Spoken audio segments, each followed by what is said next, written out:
The Mercedes S-Class cut through 6th Avenue like a blade through still water wipers struggling against October rain that turned Manhattan into watercolor. Inside the cabin, temperature held steady at 68 degrees, but no amount of climate control could address the ice forming behind the partition. Michael Carson's eyes tracked brake lights ahead while his passenger's voice climbed toward hysteria. 3 years driving this route. 3 years learning which lights turned yellow half a second early, which potholes to avoid, which lanes moved fastest during rush hour.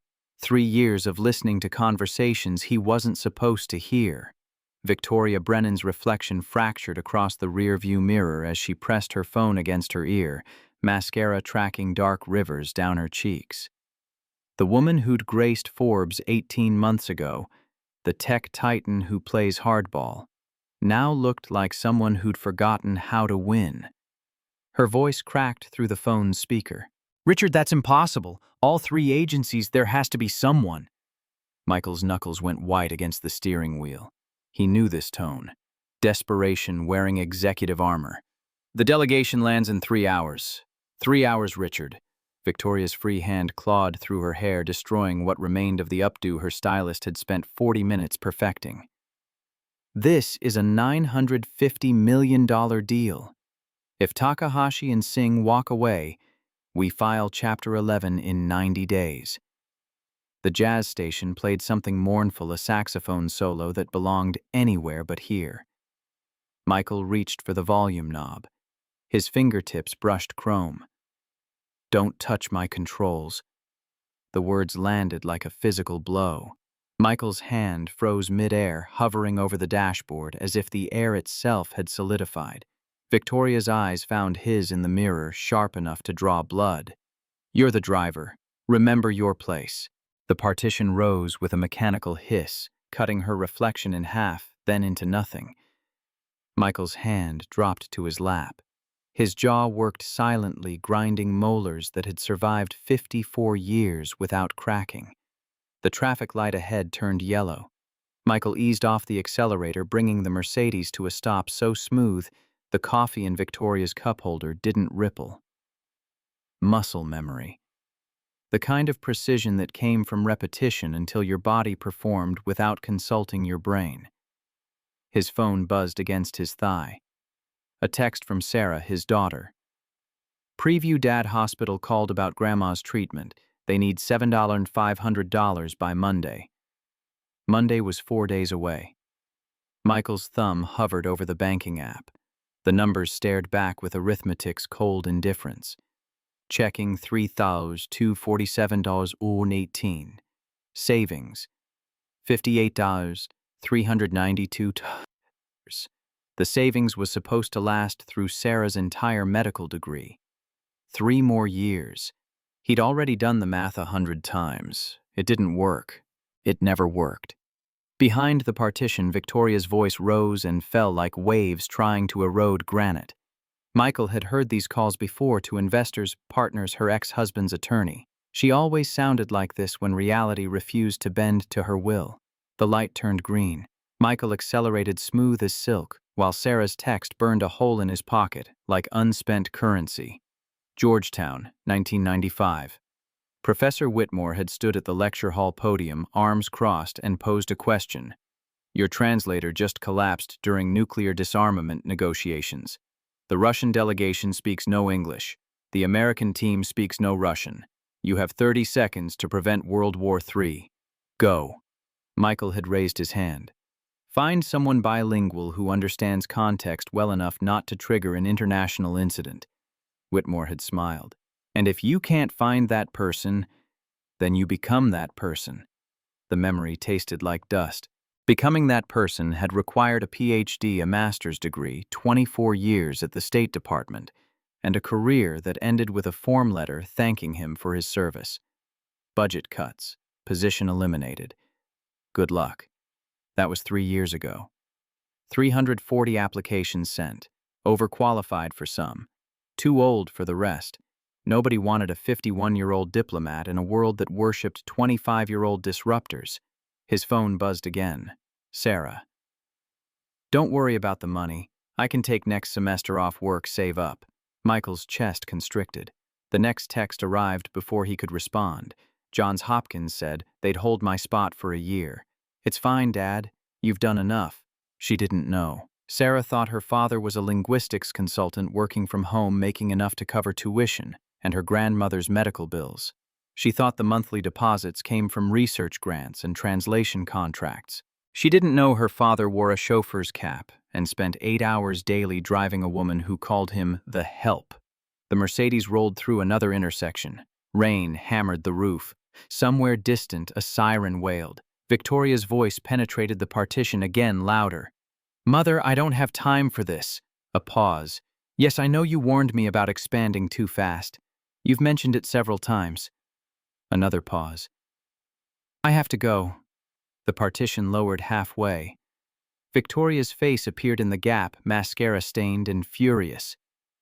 "I need coffee. Starbucks on 52nd. Michael nodded. "Yes, ma'am. And don't call me ma'am. It makes me sound ancient." The partition rose before he could respond. Michael changed lanes, already calculating the route. Right turn half a block, meter parking, if lucky loading zone, if not. Seoul 6 months ago. Victoria had used Google Translate for an email to Korean partners. She'd meant to write, "We look forward to productive partnership." What she'd actually sent translated closer to, "We expect you to obey." The deal collapsed within 48 hours. Michael had been driving her from the airport when her phone rang with the news. He'd listened to her rage at her legal team, her CTO, the universe itself. And when silence finally came, he'd spoken quietly. "Ms. Brennan, I think there might have been a translation. I didn't hire you to think." Her voice could have frozen nitrogen. "I hired you to drive. So drive." He'd driven. $32 million evaporated into the Pacific. Berlin 1 year ago. German delegation walked out because Victoria's legal team used phrasing that in German corporate law implied Apex would claim full IP ownership. Michael had read the contract while waiting in the parking garage, killing time. He'd seen the problem immediately. "Ms. Brennan, I think Clause 9 might be interpreted." "Michael." She hadn't looked up from her phone. "No one pays you for opinions about contracts. Eyes on the road." The German company signed with a competitor. 40 million gone. 12 times in 3 years. 12 times Michael had seen disasters approaching and tried to warn her. 12 times she'd reminded him that his job description didn't include thinking, so he'd stopped trying. He'd learned to drive in silence and cash his paychecks and lie to his daughter about research grants that didn't exist. The Starbucks line stretched out the door. Michael found a loading zone hazards on and waited while Victoria disappeared inside. Through the window, he watched her push to the front phone still pressed to her ear. Nobody challenged her. That was Victoria's superpower, absolute certainty that the world would accommodate her because she demanded it. Except the world wasn't accommodating anymore. Michael had heard enough phone calls over 6 months to piece together the picture. Apex Technologies was bleeding cash, their flagship product undercut by competitors. 2 major clients jumped ship, the board getting nervous. This merger with Takahashi Corporation and Sing Tech was supposed to save everything. But you couldn't negotiate a $950 million international merger without someone who understood cultural bridges. And all the professional interpreters were booked with a San Francisco tech conference. Victoria emerged carrying a venti something or other phone still attached to her ear. She yanked the back door hard enough that Michael felt the car rock. "Rebecca, listen, very carefully." Victoria's voice had gone quiet, which was worse than shouting. "Call every contact we have, universities, the UN, language line if necessary. Find me someone who speaks Japanese and Hindi and can handle business negotiations." Michael's fingers drummed the steering wheel once, twice, then he forced them still. "I don't care what it costs." Victoria's coffee sloshed as the car merged into traffic. 20,000 for 2 days. Fine. 30, whatever. Just find someone before 7 tonight. 7 o'clock. That's when Takahashi Corporation's advance team arrived at the St. Regis for preliminary discussions. Casual drinks, cultural pleasantries, the kind of meeting that seemed inconsequential but could destroy everything if you didn't understand unspoken rules. Michael had mediated those meetings for 24 years. He knew Takahashi Hiroshi had founded his company in 1952, which meant he valued legacy over quarterly profits. He knew Japanese business culture treated gifts as language too cheap, suggested disrespect too expensive, suggested bribery.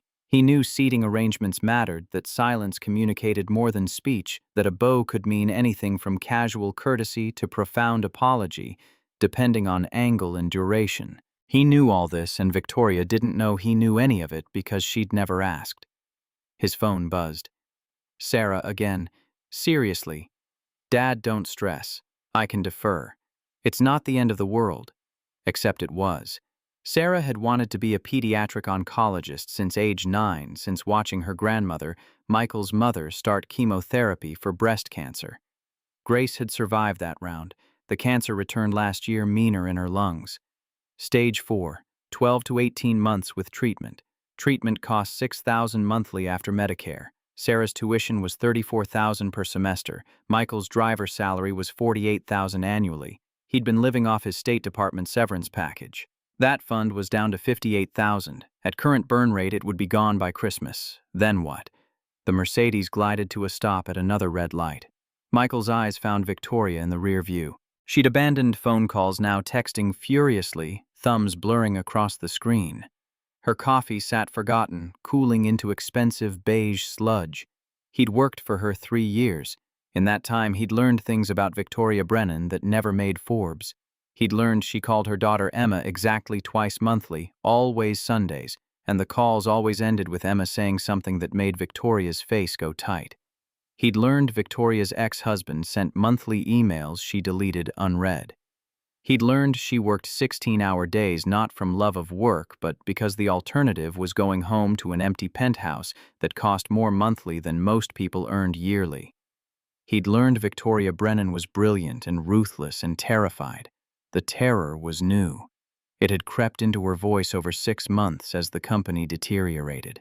Michael recognized it because he'd felt it 3 years ago, standing in his supervisor's office at State, listening to words like restructuring and difficult decisions, and knowing his entire professional identity was about to be erased.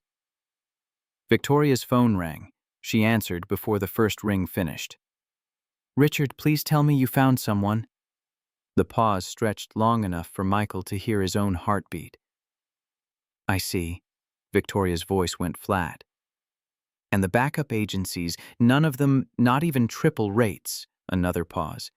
Victoria's free hand formed a fist knuckles white. "Fine. Thank you for trying." She ended the call and immediately dialed another number. "Mom, I know we just talked, but I need—" Her voice cracked. "I'm losing everything and I don't know how to fix it." Michael kept his eyes forward. This felt too private, too raw. He shouldn't be hearing this. But the partition was down and sound traveled, and there was nowhere else for either of them to go. Eleanor Brennan's voice filtered through the speaker, warm and steady. "Honey, what's actually happening? Not the business. You. I don't have time for therapy." Victoria's laugh could have drawn blood.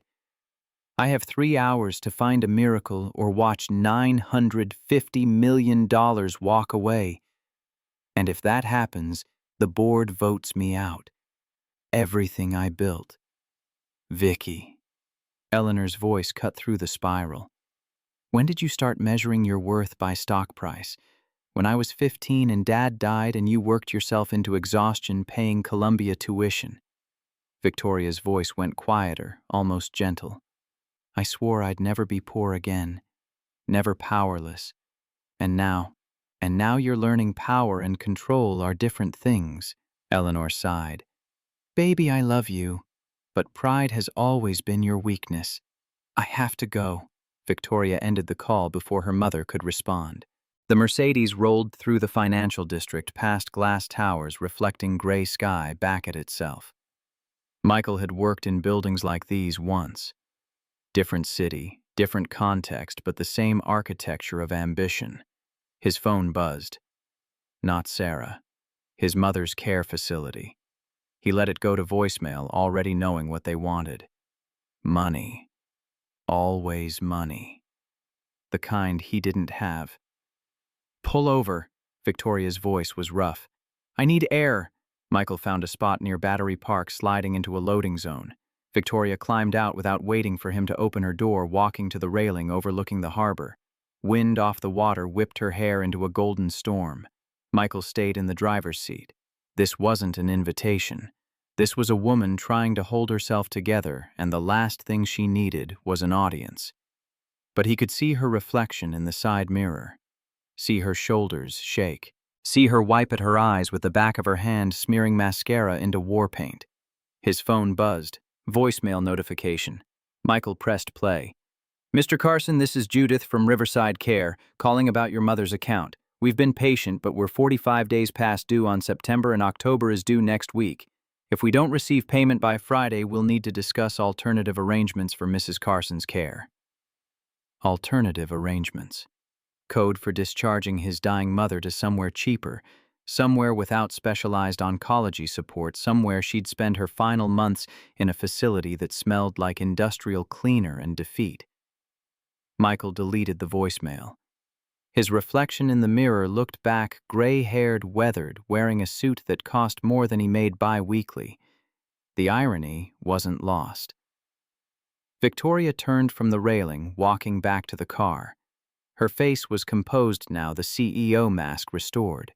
Only her eyes betrayed her red-rimmed and exhausted. She settled into the back seat without speaking. The partition stayed down.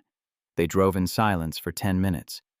Midtown traffic was murder gridlock of taxis, delivery trucks, tourists jaywalking like they'd never heard of mortality. Michael navigated it all with the patience of someone who'd learned rushing never got you there faster. "Tell me something, Michael." Victoria's voice startled him. She almost never used his first name. "How long have you worked for me?" 3 years, Ms. Brennan." 3 years. She tasted the words, finding them strange. "In 3 years, have you ever seen me fail at anything?" The answer required diplomatic precision. "I've seen you face challenges." "That's not what I asked." Michael chose words carefully. "I've seen you build a company from nothing. I've seen you close deals other CEOs called impossible. I've seen you refuse to quit when anyone else would have walked away." "But..." Victoria's reflection watched him. "But I've also seen you try to do everything yourself." The words escaped before Michael could stop them. 3 years of silence breaking. "Because asking for help would mean admitting you don't have all the answers." The air went very still. "You're the driver," Victoria said slowly. "Not my therapist." "Yes, ma'am. My apologies." Another red light. They stopped. Rain hammered the roof. Somewhere distant, a siren wailed. Victoria's phone rang. She glanced at the screen and her face went pale. "It's Takahashi's office," she answered, voice suddenly bright and professional. "Mr. Takahashi, what a pleasure. I was just..." She stopped, listened, color drained further. "I see. Yes, I understand. May I ask?" Another pause. "Of course, cultural sensitivity. Absolutely." She lowered the phone but didn't end the call, just held it against her chest like a talisman that had failed. "He's not coming." Her voice was barely audible. "Takahashi Hiroshi himself. He's on the advance team. He never travels for preliminary meetings." "That's unusual," Michael said carefully. "It means he's worried we're not serious." Victoria's fingers went white around the phone. "It means one wrong move tonight and he pulls out entirely." "Ms. Brennan, if I may." "You may not." She raised the phone. "Mr. Takahashi. Still here?" "Yes, 7 o'clock at the St. Regis. We'll be ready. Thank you." She ended the call and immediately dialed another. "Rebecca." Takahashi Hiroshi is personally attending tonight. I need you to... She listened, and whatever Rebecca said made her close her eyes. All of them. Every single contact. Michael watched her reflection crumble. Keep trying. Victoria's voice had gone hollow. There has to be someone. She ended the call, sat in silence. Rain drummed against windows. Michael? She spoke without looking up. What languages do you speak? The question landed like a grenade in the quiet car. Michael's heart rate kicked up 20 beats per minute. His palms went damp against leather. This was the moment. 3 years of waiting, and this was the moment. He could say just English and let it pass. Let her fail. Let the company collapse. Let himself stay safe in shadows invisible and untouchable and slowly suffocating. Or he could speak. Ms. Brennan, he said quietly, what languages do you need? The silence that followed felt like standing at a cliff's edge, waiting to see if the ground beneath was solid or illusion. Victoria's eyes met his in the mirror. What did you just say? For the merger. Michael's voice stayed steady despite the earthquake in his chest. Which languages do you need? That's not... She stopped herself. Recalibrated. Japanese, Mandarin, probably Hindi for Sing Tech. Korean would help for Samsung subsidiary clauses. Michael took a breath. Let it out slowly. Committed. I'm fluent in Japanese, Mandarin, Korean, and Hindi, he said. Also Arabic and Spanish. I can read French and German. Victoria stared through the mirror. Her mouth opened, closed, opened again. You speak 6 languages. Yes, ma'am. Fluently. Yes. And you never mentioned this because you never asked Michael thought. Because in 3 years you've never once inquired about my background, my education, my capabilities beyond navigating traffic. But he didn't say that. Instead, would you like me to prove it? Before Victoria could answer, her phone rang. The name on screen, Takahashi Hiroshi, Tokyo Direct. She looked at the phone, looked at Michael, looked back at the phone. Her hand trembled as she passed it forward through the partition gap. Don't make me regret this, she whispered. Michael took the phone, raised it to his ear, and when he spoke, his voice transformed into something it hadn't been for 3 years. Confident, warm, fluent in a language he'd learned from his mother before learning to read. Moshi Moshi Takahashi-san. Kochira wa Michael Carson to Moshimasu. Hontu ni oden wa arigatou gozaimasu. The line went quiet for 3 heartbeats. Then Takahashi Hiroshi's voice came through cautious but intrigued, speaking rapid Japanese that would be incomprehensible to anyone without years of cultural immersion. Michael listened, nodded, though Takahashi couldn't see, responded with precise formality that acknowledged both Takahashi's seniority and potential partnership between equals. In the mirror, Victoria's face cycled through expressions: shock, disbelief, hope, and something resembling fury at her own blindness. The conversation lasted 12 minutes. Michael switched between Japanese and Mandarin when another voice joined Jiang Wei from the Chinese manufacturing division. Technical terms flowed like water: intellectual property, market penetration, vertical integration. The vocabulary of international business in 3 languages delivered with the ease of someone who'd spent 2 decades keeping the world from imploding. Finally, Michael bowed his head, slightly. Respect Takahashi couldn't see, but would understand in tone, and concluded with perfect ritual courtesy. He handed the phone back. They're looking forward to meeting you this evening, he said calmly. The cultural misunderstanding has been addressed.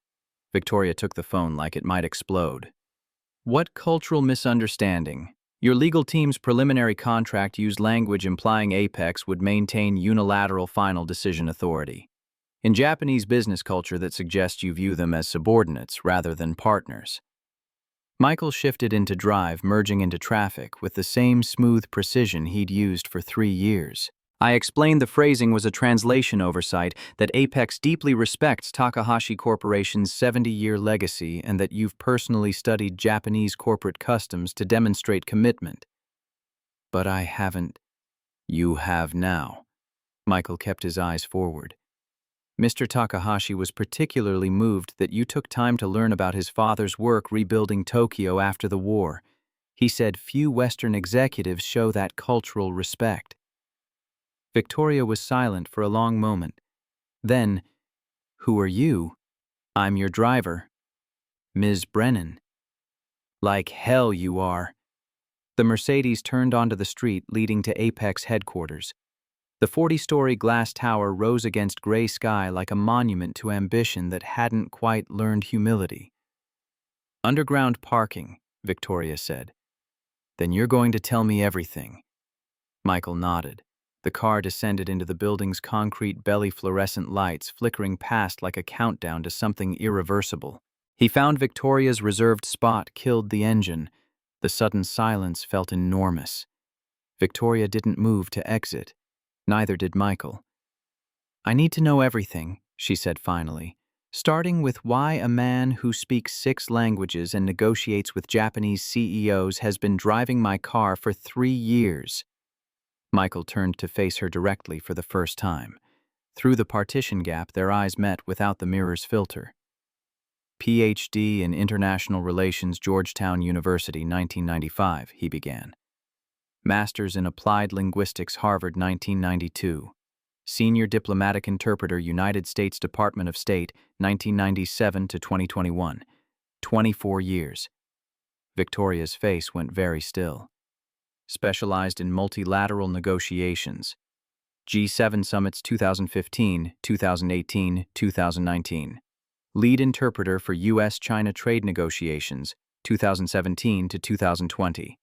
Mediator for Okinawa Base Accord, 2020. Michael pulled out his phone, showed her the presidential commendation. Budget cuts eliminated my position in 2021. I was 51. You sent applications. Not a question. 340. Got 2 interviews. Both said I was overqualified for entry level and too expensive for senior roles. He put the phone away. My mother was diagnosed stage 4 lung cancer that month. My daughter's medical school tuition was due. I needed work immediately. Your company posted a driver position. I applied. For 3 years. For 3 years I've driven and kept quiet. Michael's voice was level factual. Because I had no other options. Victoria stepped out into harsh garage light. Michael followed, standing beside the Mercedes in his black suit and chauffeur's cap. She looked at him like seeing a ghost. "Seoul, 6 months ago. You tried to warn me." "Yes." "I told you to stay in your lane." "Yes." "Berlin, the German contract. You knew about Clause 9. I read the contract waiting for your meeting. The problem was obvious to anyone familiar with German corporate law." Michael met her eyes. "I tried to tell you. You said you didn't pay me for opinions." "How many times?" 12, over 3 years. I tried to warn you 12 times about problems I could have fixed." He didn't look away. "After the 12th, I stopped trying. The parking garage was silent except for distant ventilation hum and the tick of cooling engine. Why didn't you quit? Find something else." "Ms. Brennan, I sent 340 applications in 2021. Know how many I've sent since 0? Because I learned the market doesn't want 50-year-old former diplomats. It wants 25-year-old disruptors who'll work for half my old salary." He took off his cap, held it in both hands. "I have a daughter, 3 months from finishing her 3rd year at Johns Hopkins. She wants to be a pediatric oncologist because she watched her grandmother fight cancer. Her tuition is $34,000 per semester.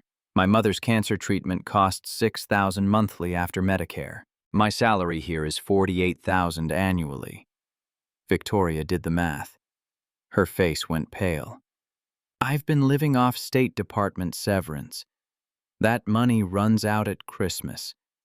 Michael's voice was quiet. "So, No, I didn't quit.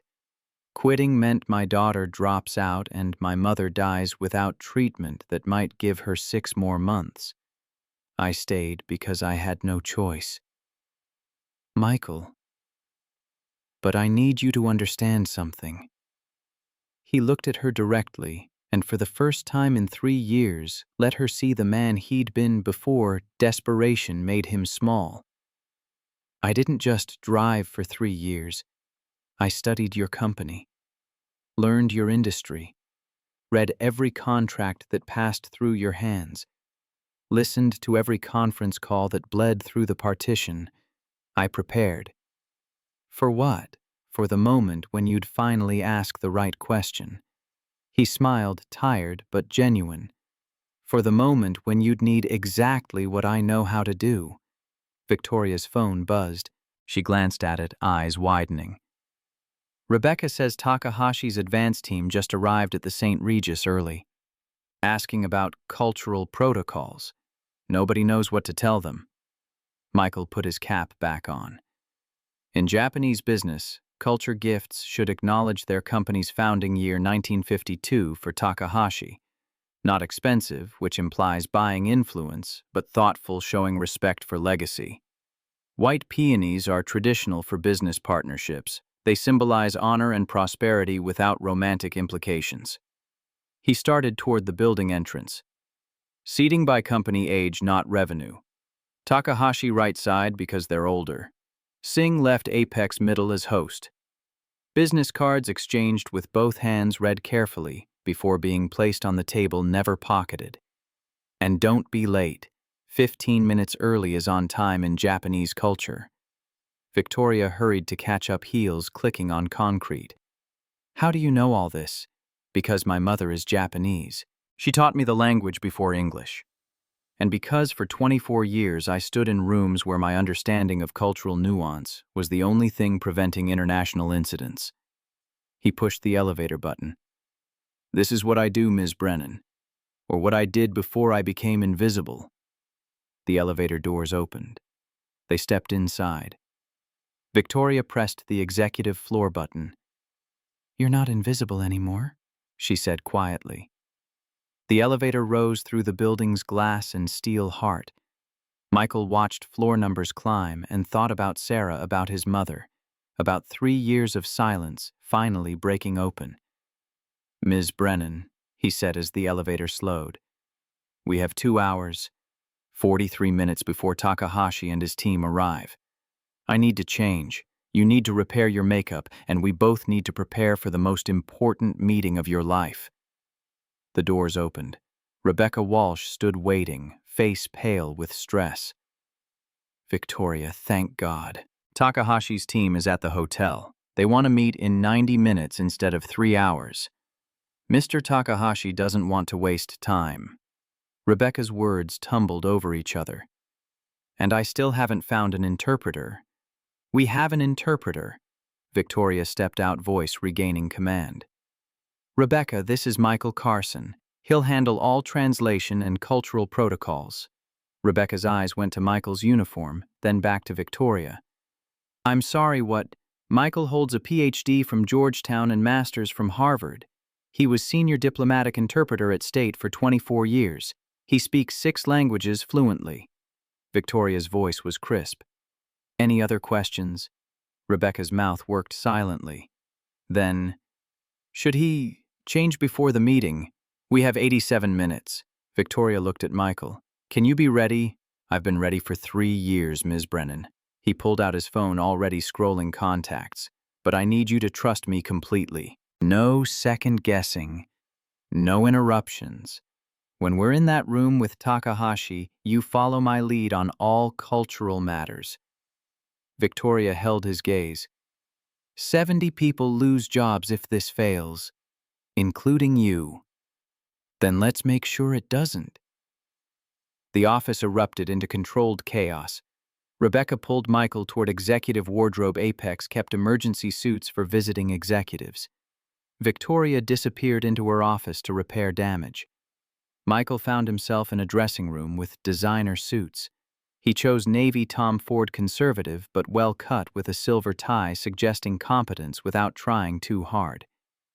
The transformation took 8 minutes. When he emerged, Rebecca waited with a tablet. Everything we have on Takahashi Corporation. Financial reports, org charts, press releases. Michael took it, scanning rapidly. His mind sorted information the way it had for 2 decades, filtering essential from noise-building mental maps of who these people were and what they valued.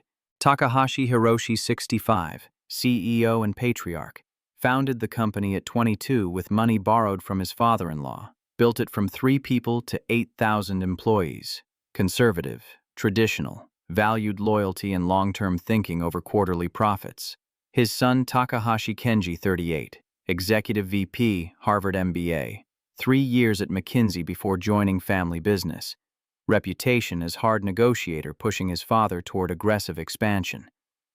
And there, in a business journal footnote, a detail that made Michael smile. Takahashi Hiroshi's father had worked alongside American engineers during Tokyo Reconstruction in the early 1950s. He'd specifically credited an engineer named Robert Sterling for teaching him that collaboration between former enemies could build something stronger than either could alone. Michael's father, Robert Sterling, civil engineer, Tokyo Reconstruction, 1947 to 1954. The pieces fell into place like a puzzle completing itself.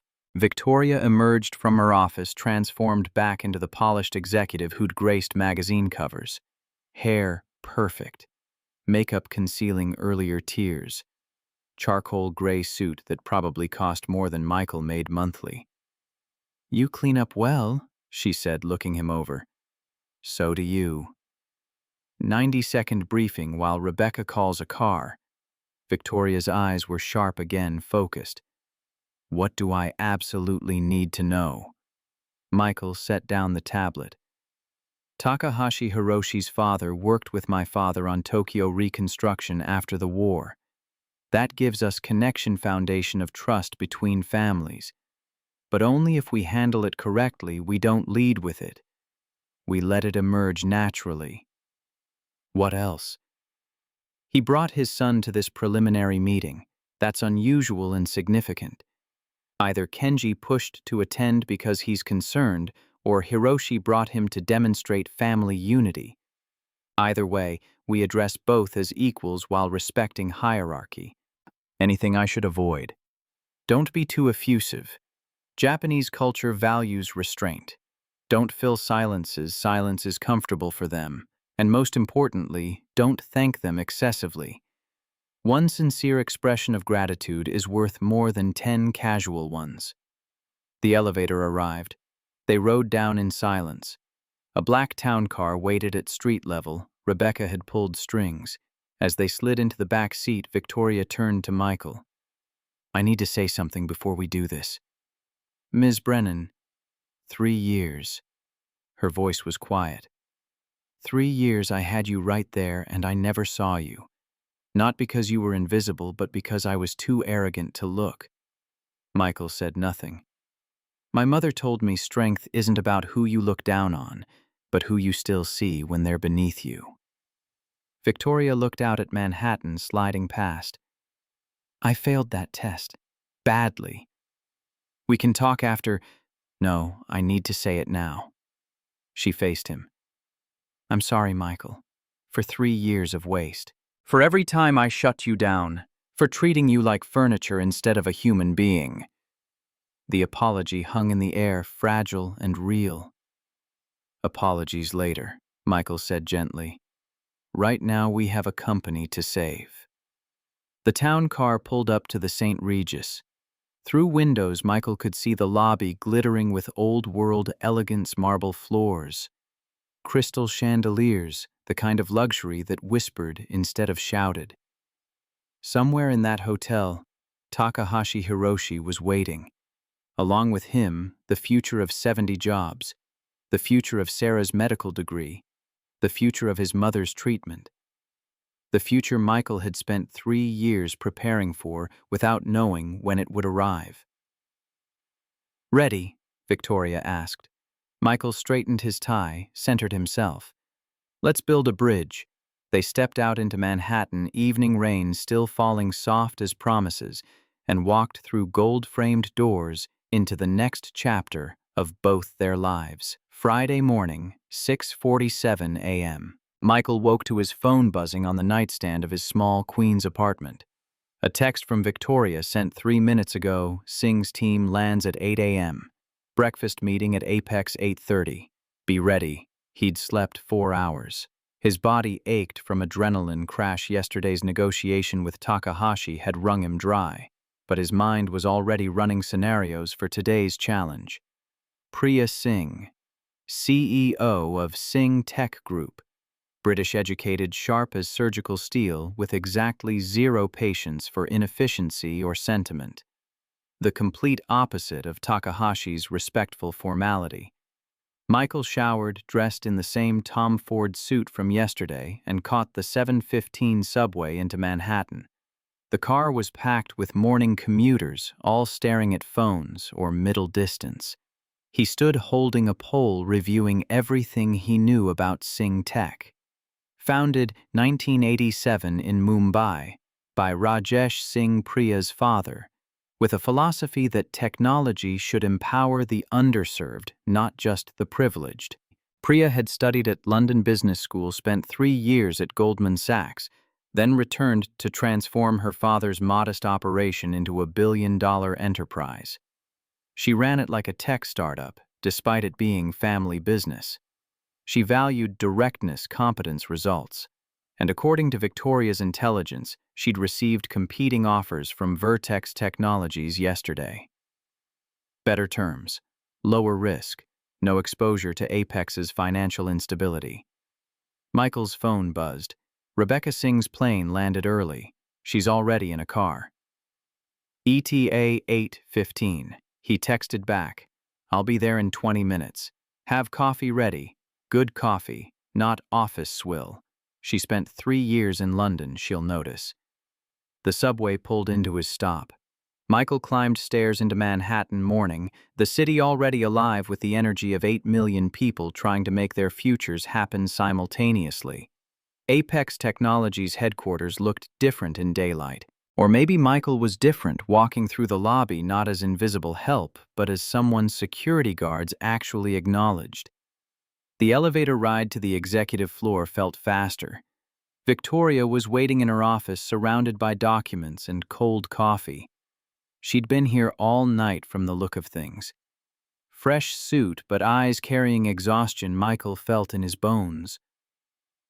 Tell me about Singh, she said without preamble. Michael pulled up files on his phone. Priya Singh values 3 things: competence, directness, and results. Everything that worked with Takahashi, cultural deference, building trust through shared values, will backfire with her. She needs to see that Apex is worth her time, and this merger serves her vision, not just our desperation. So what's our approach? Show strength, not vulnerability. Demonstrate that our technology platform can do things her company can't do alone. Make it about opportunity, not rescue. Michael checked his watch. She'll be here in 10 minutes. Where's David Park? Conference room with Andrea Walsh. They're prepping technical demonstrations. Good, I need 30 seconds with them before Singh arrives. Michael found David and Andrea in conference room 2, surrounded by monitors displaying AI architecture. Andrea, one of their lead engineers, looked terrified to be pulled into executive dramatics. Show me what makes your platform different, Michael said. Pretend I'm a skeptical foreign investor who needs to understand in 5 minutes why this matters. For the next 8 minutes, Andrea walked him through the technology with the joy of someone finally encountering curiosity instead of blank stares. The novel approach to machine learning that processed visual data faster than competing algorithms. Edge computing capabilities that worked in low-bandwidth environments. Modular design customizable for different markets. Michael asked questions in 3 languages: English for core concepts, Japanese for phrases that would resonate with Takahashi's manufacturing expertise, Hindi for applications that might interest Singh's developing market focus. By the time Rebecca appeared in the doorway, She's in the elevator. Michael had assembled a mental map of how to position Apex's technology as the solution to problems Sing Tech hadn't solved yet. Conference room A, Michael said, already moving. Set it up like a working meeting, not a sales pitch. Laptops, open data visible like we were in the middle of important work when she arrived. The executive team assembled with controlled urgency. Marcus Hayes, the CFO, compiled financial projections. Lisa Mendez from marketing pulled market research on Sing Tech's gaps. David set up displays showing Apex's platform in action. At 8:17, the elevator chimed. Priya Singh stepped out with presence that didn't need announcement. Maybe 5'4" in heels, but she moved like someone who'd learned to command space through personality, rather than physical stature. Savile Row suit, minimal but expensive jewelry, handshake firm enough to make a point. Ms. Brennan, thank you for meeting on short notice. Her accent was British boarding school layered over Mumbai roots. I have exactly 90 minutes before my next call. Shall we make them count? No pleasantries. No small talk.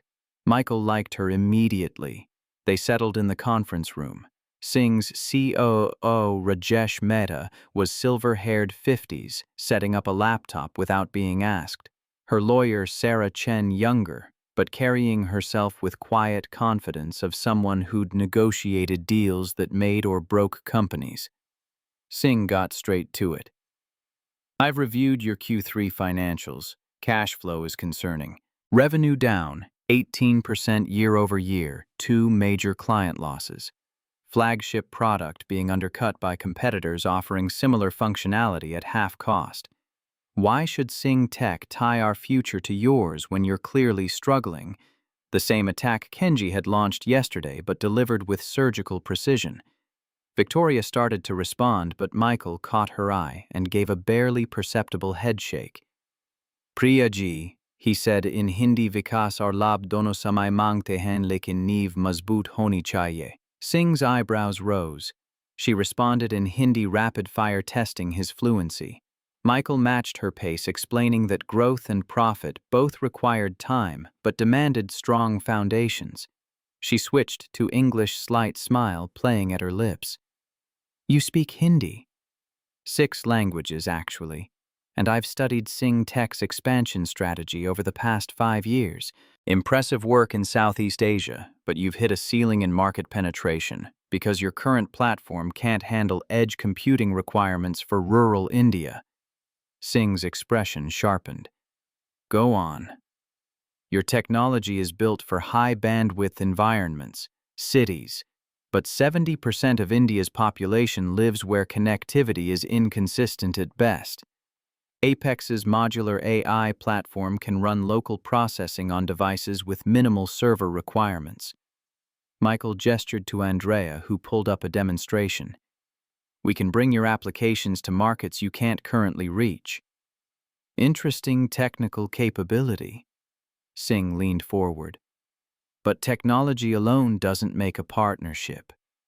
I need to know your company won't implode the moment I tie my reputation to it. Victoria stepped in. You're right that we've faced challenges. I won't pretend otherwise. But those challenges forced us to rebuild our entire product architecture. The result is technology that's more flexible, more powerful, more adaptable than anything we had before. User growth is up 340% in 1 quarter. User growth isn't revenue, Singh countered. Not yet, Victoria agreed. But it will be. And when it converts, having your distribution network and Takahashi's manufacturing capabilities means we can scale faster than any competitor can match. Singh studied Victoria for a long moment. Then she shifted her gaze to Michael. Rebecca mentioned you on the phone this morning. She said you were the driver. I was. Michael kept his voice even. Now I'm the person making sure this merger succeeds. Interesting career transition. Singh's tone was dry. What changed? Ms. Brennan asked the right question at the right time. He met Singh's eyes directly. She asked what I could do instead of what my job title said I should do. That's the same flexibility that made her company worth your time in the first place. Singh absorbed this, then turned to her team. Rapid exchange in Hindi followed Singh questioning Rajesh about technical specifications, Sarah about legal structures, both responding with efficiency of people who'd worked together long enough to develop shorthand. Finally, Singh looked back at Victoria. I want to see your development team, right now. No preparation. It was a test. Michael recognized the strategy surprise inspections revealed truth that curated presentations concealed. Rebecca, take Ms. Singh to the R&D floor, Victoria said without hesitation. No warning to the team. Singh's eyes narrowed slightly. Approval, maybe, or absence of expected resistance. They took the elevator down to the 10th floor where 40 engineers worked in organized chaos. Whiteboards covered in code monitors displaying complex architectures, the kind of creative disorder that drove innovation. Singh walked through, slowly stopping at random desks to ask questions. One junior developer froze when Singh asked what he was working on, his explanation stumbling over nervous energy. The code he demonstrated had bugs visible even to Michael's non-expert eye. Your team seems undermanaged, Singh observed to Victoria. They're brilliant but resource-constrained. We've been understaffed 18 months. Victoria's honesty was risky, but Michael had coached her on this. Singh would respect transparency more than polished lies. That's part of why this merger matters. We need your operational expertise as much as you need our technology. Singh appreciated that. Michael saw it in the way her posture relaxed by degrees. Then an alert flashed across the developer's screen. Red text. Urgent. Security breach attempt detected. The engineer's face went white.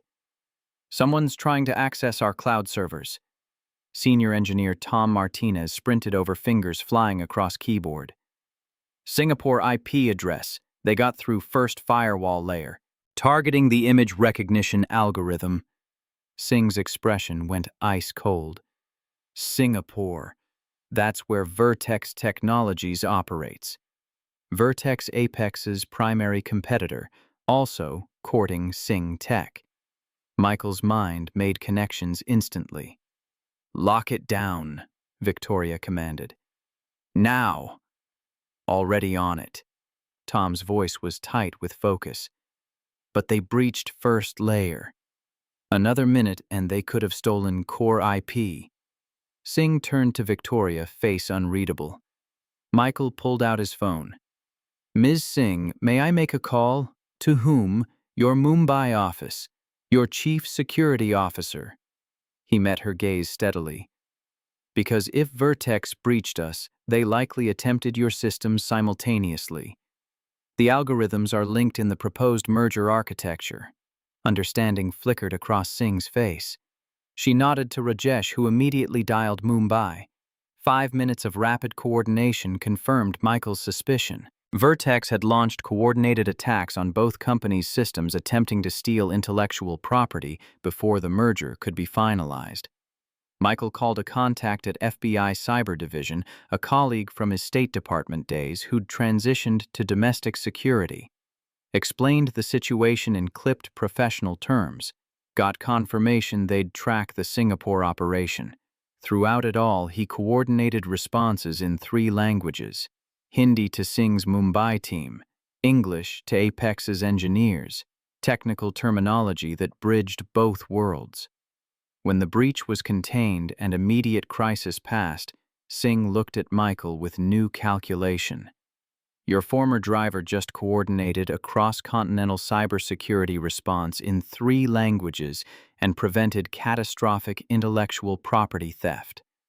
She turned to Victoria. Who is he? Someone I didn't see for 3 years, Victoria said quietly. Someone I won't overlook again. Singh's expression suggested respect grudgingly given. Mr. Carson, you have my attention. And my appreciation. I made phone calls. Your team and Apex's team did the actual work. Humility and competence.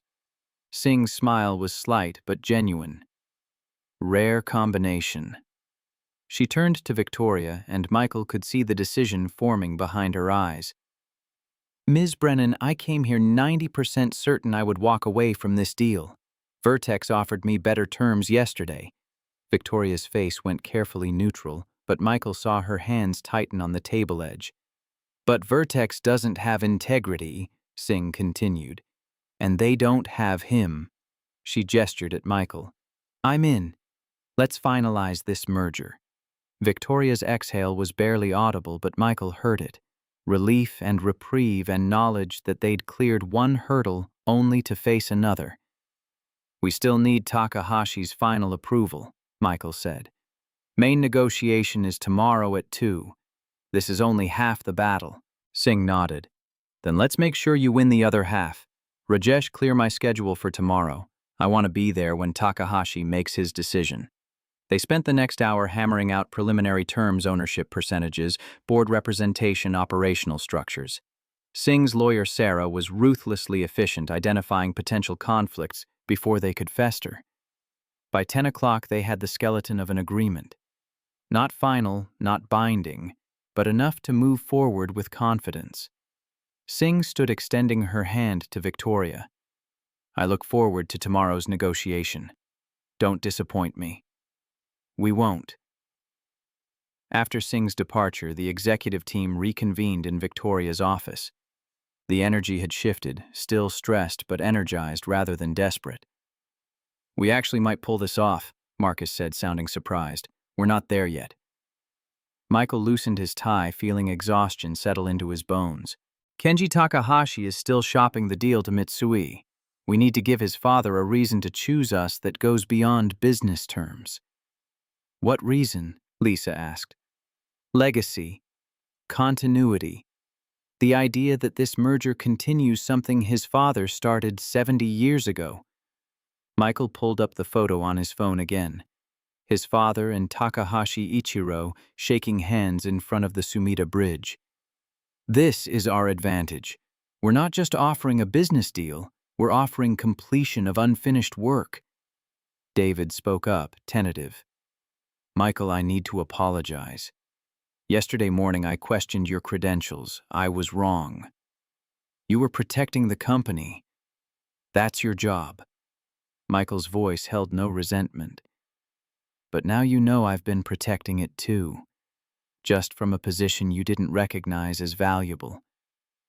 The words hung in the air with weight they'd lacked that morning. Victoria broke the silence. It's 10:30. Everyone go home. Get rest. Tomorrow's negotiation starts at 2, but I want everyone here by noon for final preparation. The team filed out. Michael started to follow, but Victoria called him back. Wait. He turned. She was standing by the window looking out at Manhattan's glittering sprawl. When I called Emma yesterday, she asked if I was happy. Victoria's reflection in glass looked tired. I couldn't answer. Couldn't remember the last time I'd thought about happiness instead of quarterly projections. What did you tell her? That I was trying to be better. That sometimes you don't realize you're lost until someone shows you a different path. She turned to face him. Thank you. For today. For saving this deal. For giving me a chance to be someone my daughter might actually be proud of. Michael thought about Sarah, about the text he'd sent her explaining that her tuition was covered and she didn't need to defer. About the relief in her response, the love in her words. We save each other, he said. That's what partnerships do. His phone buzzed. A text from the care facility. Your mother is resting comfortably. Dr. Wells said you called about arrangements. Let us know when you're ready to discuss next steps. 2 to 4 months. The timeline felt both infinite and impossibly short. I need to go, Michael said. My mother. Go. Be with your family. Victoria's voice was gentle. Tomorrow we finish what we started. Michael took the subway to Queens to the care facility where his mother lay in a room that smelled of antiseptic and declining hope. Grace Carson was awake when he arrived, propped up in bed with oxygen tubes at her nose and a book in her lap. She'd always been a reader. Even dying, she refused to be bored. Michael. Her smile was tired but genuine. Sarah called. She said you performed a miracle yesterday. Not a miracle, just remembered who I used to be. Who you've always been, Grace corrected. You just stopped letting yourself be seen. He pulled a chair close to her bed, took her hand. The bones felt fragile beneath papery skin. The doctor says 2 to 4 months. I know. Grace's voice was calm. I'm not afraid, sweetheart. I've had a good life, raised a son I'm proud of, watched my granddaughter become someone extraordinary. That's enough. It's not enough for me. That's because you're still living. She squeezed his hand with what strength she had left. Promise me something. Anything. Don't waste whatever time you have left trying to be invisible. The world needs what you can do, not hidden in shadows but out where people can see. Michael's throat tightened. I promise. They sat in silence for a while, her breathing steady with oxygen's assistance, his mind running through everything that had happened in the impossible hours since yesterday morning. Finally, Grace spoke again. Your father would be proud, not just of yesterday, of every day you kept going when it would have been easier to quit. I almost did quit. So many times. But you didn't. That's what matters. She closed her eyes. Now go home. Get some sleep. Tomorrow you have bridges to finish building. He kissed her forehead and left, walking out into a Queen's night that felt both familiar and foreign. His phone buzzed. A text from Victoria. Thank you isn't enough for what you did today. But thank you anyway. See you tomorrow. Michael typed a response. Tomorrow we finish what our fathers started. He hit send and headed home to his small apartment. Sleep came fitfully. Michael's mind kept cycling through scenarios for tomorrow's negotiation. Kenji would push hard for Mitsui. The younger Takahashi saw numbers and risk profiles, not legacy and partnership. Michael needed to shift the equation so that choosing Apex became about more than quarterly projections. At 2:47 a.m., his phone rang. Unknown number, but the country code was Japan. Michael answered, heart racing. This is Michael Carson. Carson-san. The voice was elderly, refined, speaking English with careful precision. This is Nakamura Takeshi. Takahashi Hiroshi gave me your number. I hope I'm not calling too early. Michael sat up in bed, fully awake now. Nakamura Takeshi, the legendary businessman who'd built his company alongside Takahashi's father in the 1950s. Nakamura-san, it's an honor. My father spoke of you often. As mine spoke of Robert Sterling. Nakamura's voice carried warmth despite formality. Hiroshi called me after your meeting. He told me about the photograph, about your proposal. He said you reminded him of the way his father used to talk about building bridges instead of walls. Michael waited. There was more coming. I'm 82 years old, Carson-san. I've watched Japan rebuild twice, once from war, once from economic collapse. I've seen partnerships between our countries create prosperity, and I've seen arrogance destroy possibility. Nakamura paused. Hiroshi is my oldest friend's son. I want him to make the right choice, not just the profitable one. I understand. Do you? The question carried weight. Because Kenji is pushing him toward Mitsui Corporation. Better terms, they say. Less risk. A purely Japanese solution to a global problem. What do you think he should do? I think he should remember that his father's greatest strength was knowing when to trust foreigners who earned that trust through respect and competence. The old man's voice softened. I'm flying to New York this morning. I'll be at your meeting this afternoon. Not to speak, I'm too old to insert myself uninvited, but to observe. To see if you're truly Robert Sterling's son or just someone who knows how to use his father's memory. The line went dead before Michael could respond. He stared at his phone, recalculating everything. Nakamura's presence would put enormous pressure on Takahashi. The old man's opinion carried moral authority that transcended business logic. If Nakamura approved of the merger, Kenji's objections would lose force. If he disapproved, the deal was dead. Michael texted Victoria. Nakamura Takeshi is attending the meeting. Don't react visibly when he arrives. This changes everything. Her response came immediately despite the hour. Who is he, living legend? Takahashi's father's business partner. If he blesses this merger, we win. If not, Mitsui gets the deal. Then we'd better be perfect. Michael tried to sleep, but couldn't. At 5 a.m., he gave up, showered, and caught the early subway into Manhattan. By 7 a.m., he was at Apex headquarters reviewing files on Nakamura Takeshi. News articles, business profiles, the kind of research he'd done in his sleep during State Department days. Nakamura and Takahashi Ichiro had founded their companies within months of each other in 1952. Shared resources, shared risks built modern Japan's industrial base together. When Ichiro died in 1998, Nakamura delivered the eulogy, said their friendship proved peace was stronger than war if people chose to build instead of destroy. Victoria arrived at 8 a.m. with coffee and determination. Tell me about Nakamura. Michael showed her the research. He's principled, not sentimental. Nakamura retired 15 years ago, but he still commands enormous respect in Japanese business circles. If he attends this meeting, it's because Takahashi asked for guidance. And if he offers an opinion, Takahashi will listen even if it contradicts what Kenji wants. How do we win him over? We don't try, we just be honest about what we're offering and why it matters. Michael met her eyes. Nakamura will see through any performance. The only way to earn his respect is to deserve it. At 11 a.m., the board assembled for final briefing.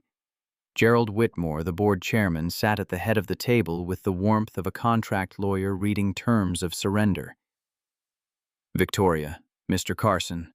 Whitmore's voice was measured. The board received updates on yesterday's progress with Sing Tech. We're cautiously optimistic, but we need to understand the status with Takahashi before we fully endorse this direction. Takahashi Hiroshi and his son arrive at 1:30, Victoria said. Priya Singh arrives at 1:45. Main negotiation at 2. We're as ready as we can be. Patricia Morrison, the venture capitalist, leaned forward. What's our confidence level that Takahashi chooses us over Mitsui? Michael spoke before Victoria could. 70%. Kenji is pushing for Mitsui because the numbers look better on paper, but Hiroshi values legacy and relationship over short-term profit. If we can show him this merger continues what his father started, he'll choose us. And if we're wrong, Morrison pressed, then Apex files bankruptcy in 90 days and this entire board gets replaced. Michael's voice was level. But we're not wrong. I've spent 24 years reading people across cultural divides. Takahashi wants to believe in this partnership. Our job is to give him permission to do what he already wants to do. Whitmore studied him for a long moment. Mr. Carson, the board is trusting you with the future of this company. Don't make us regret it. I won't, sir. The board filed out. Michael checked his watch. 1:17. 43 minutes until Takahashi arrived. Rebecca appeared in the doorway.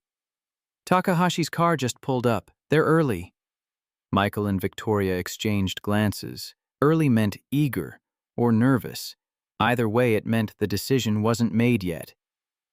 Conference room ready? Victoria asked. Everything exactly as Michael specified. White peonies, seating arranged, coffee and tea prepared. They walked to the main conference room together. The round table had been replaced with a larger rectangular one apex at one end, space for Takahashi on one side and Singh on the other. Three-way partnership, not two parties negotiating with a third. At 1:29, the elevator chimed. Takahashi Hiroshi entered first, followed by Kenji and Tanaka. Behind them walked an elderly man who moved with careful dignity, leaning on a cane but seeming anything but diminished. Nakamura Takeshi. Michael bowed 30 degrees, the angle appropriate for a revered elder, and held it for 5 full seconds. When he straightened, Nakamura's eyes held a glint of approval. Carson-san, your father taught you well. He taught me that respect isn't given, it's earned through attention to what matters. He would be proud of you today. They took seats. Nakamura positioned himself slightly behind Takahashi, making clear he was observer rather than participant. But his presence filled the room like gravity, invisible but inescapable. Priya Singh arrived at 1:44 with Rajesh and Sarah. She nodded to Takahashi with professional courtesy, then looked at Michael. Ready to finish what we started. Always. Everyone settled. Coffee poured. The ritual of beginning unfolded. Victoria opened. Thank you all for being here. This merger represents more than business. It represents a vision of how 3 companies with complementary strengths can create something none of us could build alone. Kenji leaned forward immediately. Ms. Brennan, let's dispense with vision statements. We're here to discuss terms. Specifically, why Apex deserves equal partnership when your financial position is dramatically weaker than either Takahashi or Singh Tech. Before Victoria could respond, Nakamura spoke quietly in Japanese. Kenji-san, your father and I built our companies when Japan had nothing. We succeeded not because we were strong, but because we found partners who made us stronger. Kenji's face went carefully neutral. You didn't contradict elders in Japanese culture. Takahashi nodded slowly. Nakamura-sensei is correct. Strength isn't just about current assets. It's about potential when combined correctly. Father with respect potential doesn't pay debts. Kenji pulled out a tablet displayed financial charts. Apex has 90 days of operating cash. If this merger takes 6 months to finalize, they'll be insolvent before we sign final documents. Singh's eyes narrowed. This was starker than Victoria had disclosed. That's why we're proposing an accelerated timeline, Victoria said voice level despite the bomb Kenji had detonated. Preliminary agreement signed today, full merger finalized within 60 days. Impossible, Kenji said. Legal due diligence alone takes 90 days minimum.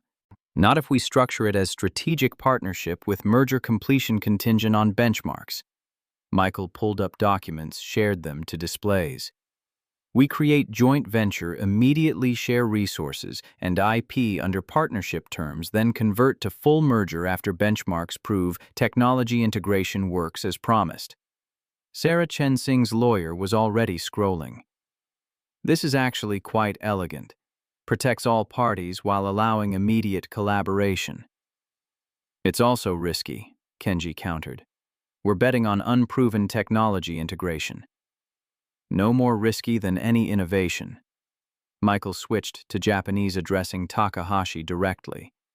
Your father bet on unproven American engineering in 1952. That risk built your company's foundation. Takahashi's eyes met Nakamura's. Something unspoken passed between them.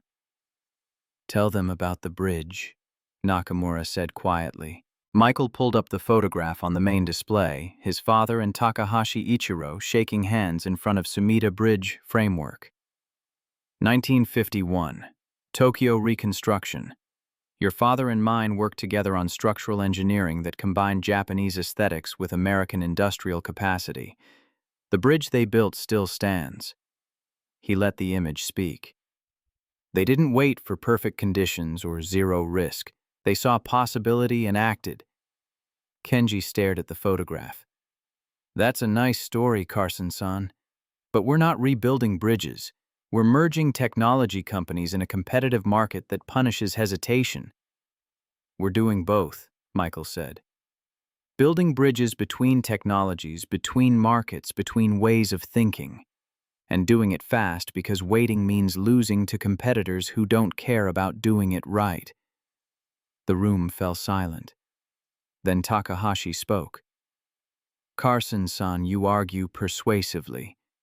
But can you promise this merger will succeed? No. Michael's honesty cut through. I can't promise success any more than my father could promise the Sumida Bridge wouldn't collapse. But I can promise everyone at this table will give everything to make it work, and the alternative, continuing on separate paths, leads to slow irrelevance for all of us. Nakamura stood slowly. All eyes turned. Takahashi-san, I came because you asked me to witness this. He looked around. I see two futures. In one, you choose safety with Mitsui and preserve what your father built. In the other, you choose risk with these partners and continue what your father started, building bridges that connect different worlds. He turned to Takahashi directly. Your father didn't rebuild Tokyo by playing it safe. He took chances on foreign engineers who earned his trust. Carson-san has earned that trust. The question is whether you have your father's courage to act on it. The weight pressed down like atmospheric pressure before a storm. Takahashi closed his eyes. When he opened them, he looked at Victoria. I need honesty. Can your company survive long enough to make this work? If we sign partnership agreements today and begin resource sharing immediately, yes. If we spend 3 months in legal negotiations while burning cash, no. Her voice didn't waver. That's why I'm asking for trust on an accelerated timeline. Takahashi looked at his son. Kenji, what do you think I should do? Kenji's face showed the struggle. Finally, I think Carson-san is right that the status quo leads to irrelevance. I think this partnership carries enormous risk. And I think... He paused. I think grandfather would have taken the risk. Takahashi smiled slightly. Then let's honor his memory properly. He stood extending his hand to Victoria. Ms. Brennan, Takahashi Corporation will move forward with this partnership. I expect you to meet every benchmark you've promised. Victoria shook his hand.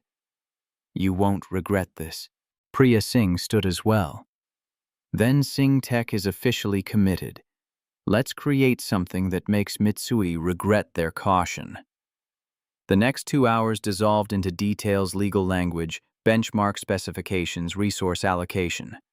By 6 o'clock, preliminary agreements were drafted and signed. When everyone departed, Michael found himself alone with Victoria in the conference room. The white peonies were wilting petals browning at edges. We did it, Victoria said. We actually did it. We started it. 60 days to prove we can finish. She turned to him. 3 years I had you right there. I keep thinking about all the ways this could have gone differently if I'd just paid attention. The past doesn't change, only the future does. I want to change more than just the company. Victoria's words came slowly. I called Emma this morning. Really talked to her. She said she's been afraid to tell me things because I always seem too busy to care. What did you tell her? That I'm learning to care about the right things.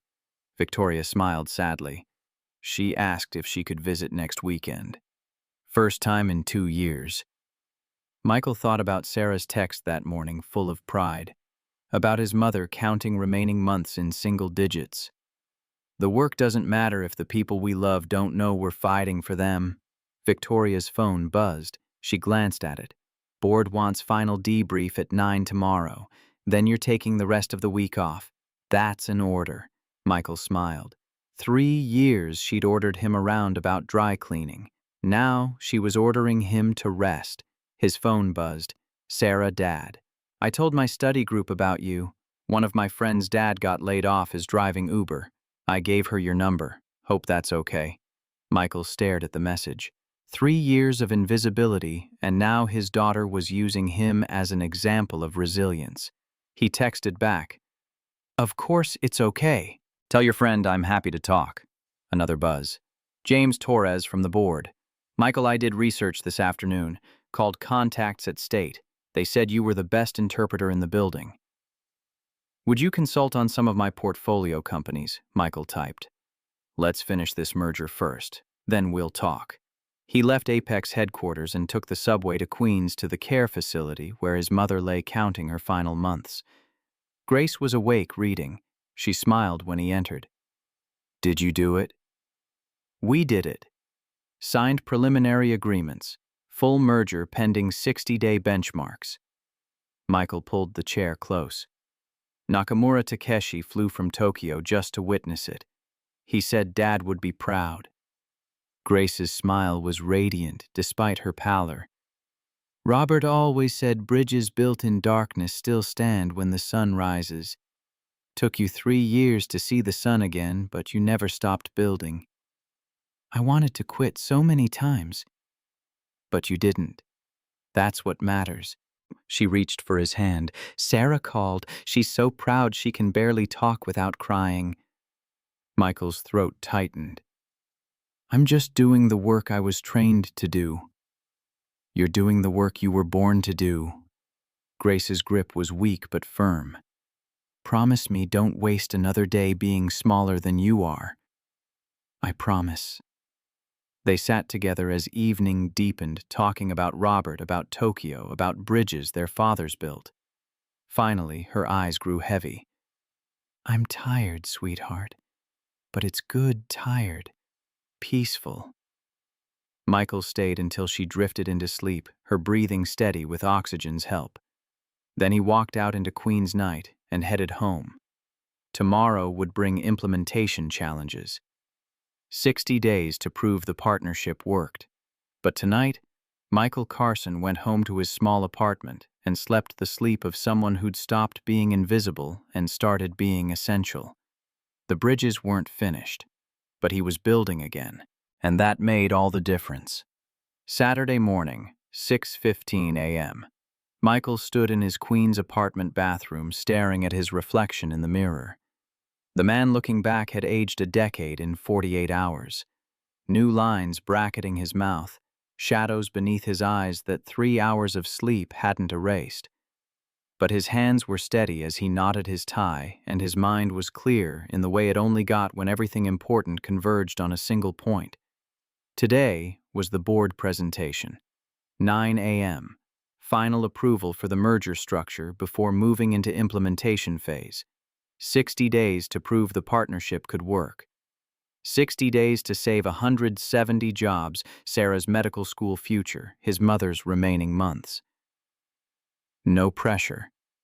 His phone showed 2 texts. First from Sarah, sent at 11:47 p.m. Dad. "I can't stop thinking about how you're back doing what you were meant to do. Grandma told me everything about State Department, about the layoff, about the 3 years driving. I never knew. I'm so proud of you I could explode. Show them what you're made of today." Second from Victoria, sent at 5:52 a.m. board presentation at 9. Full implementation team meeting at 11. Takahashi and Singh both want progress updates by end of week. "Coffee's on me. See you at 8. Michael texted Sarah back. "Love you. Focus on your studies. I'll call after the presentation." To Victoria. "See you at 8. We've got this."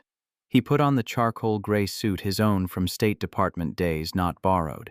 The fabric still fit perfectly tailored for a version of himself he'd thought was dead.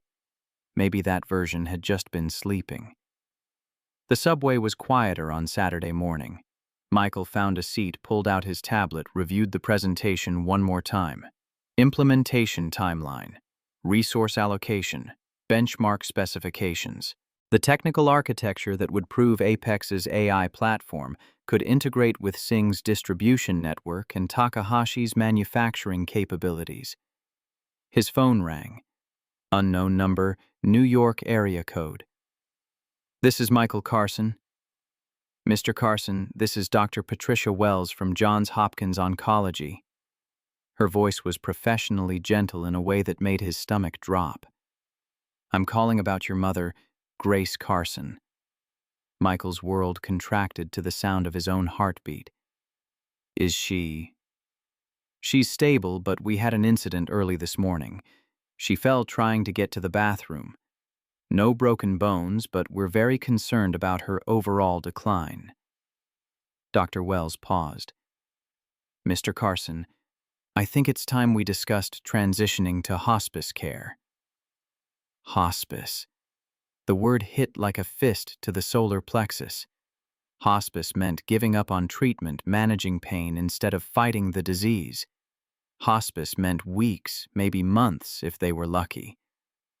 I understand.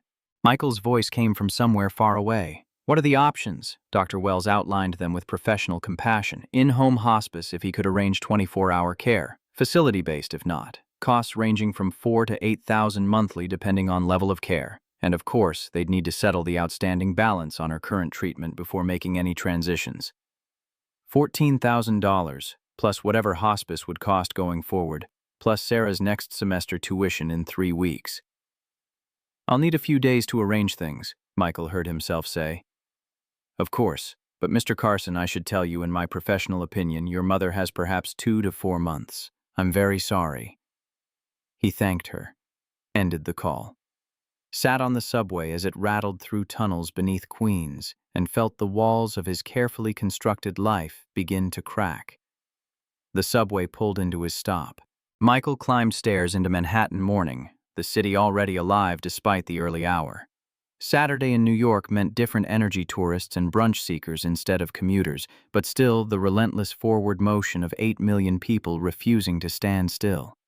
He walked the 6 blocks to Apex headquarters, using the time to compartmentalize. His mother's decline was real and urgent and heartbreaking. But the board presentation was in 2 hours and 43 minutes, and 170 people needed him focused. He could grieve later. Right now, he needed to perform. Victoria was waiting in her office with 2 cups of expensive coffee and the determined expression of someone who'd decided that failure was not an option. "You look like hell," she said, handing him a cup. "Didn't sleep much. You gitty.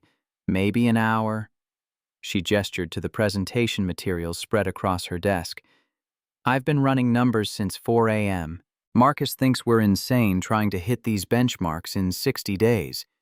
David thinks the technical integration alone will take 90. Lisa thinks our messaging strategy isn't aggressive enough to compete with Vertex's PR machine." "What do you think?" Victoria looked at him with eyes that had learned something in the past 48 hours. "I think we have the right person leading this. And I think if we trust each other and execute perfectly, we might actually pull off something impossible." "Might isn't good enough for the board." "Then we'd better make it certain." She pulled up the presentation on her laptop. "Walk me through it one more time. Pretend I'm Gerald Whitmore looking for reasons to say no." For the next 90 minutes, they rehearsed.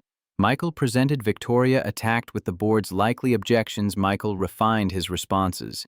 By 8:45, they'd polished the presentation until it gleamed. "Ready?" Victoria asked.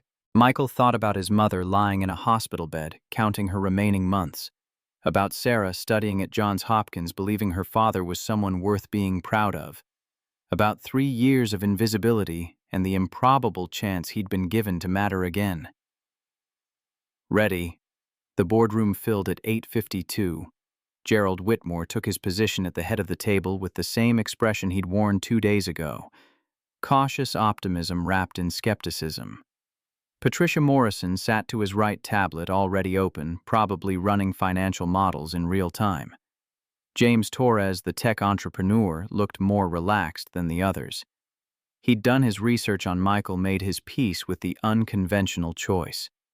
10 faces total. 10 people whose vote would determine whether the next 60 days meant salvation or collapse. Victoria opened. "Thank you all for being here on a Saturday morning. I know this is unusual, but the timeline we're working with doesn't respect weekends." She gestured to Michael. "Michael Carson will walk you through the implementation plan. I'll handle questions about financial implications." Michael stood, connected his laptop to the room's display system, and brought up the first slide. 60 days from today, this merger either becomes permanent or it dissolves. Everything depends on meeting 3 benchmarks. He clicked to the next slide, showing the targets in stark terms. Benchmark 1, technology integration. Apex's AI platform must demonstrate 30% improvement in processing speed when integrated with SingTech's cloud infrastructure. We're currently at 22% in laboratory conditions. The challenge is replicating that in production environments across 3 countries simultaneously. Patricia Morrison leaned forward.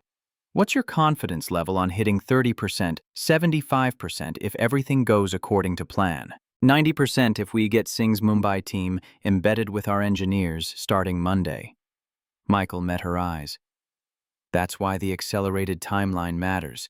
Every day we wait, we lose momentum.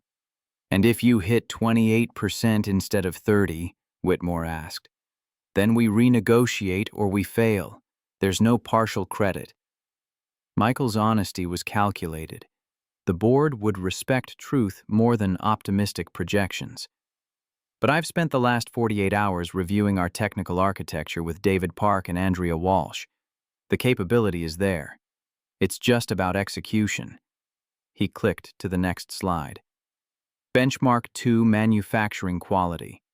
Takahashi Corporation must produce beta units at 95% quality standards using our integrated design specifications. They're currently at 89% with their existing processes. James Torres spoke up. 6 percentage points in 60 days. That's asking for miracles. It's asking for what Takahashi does better than any one iterative improvement through disciplined process. Michael pulled up data he'd gotten from Tanaka yesterday.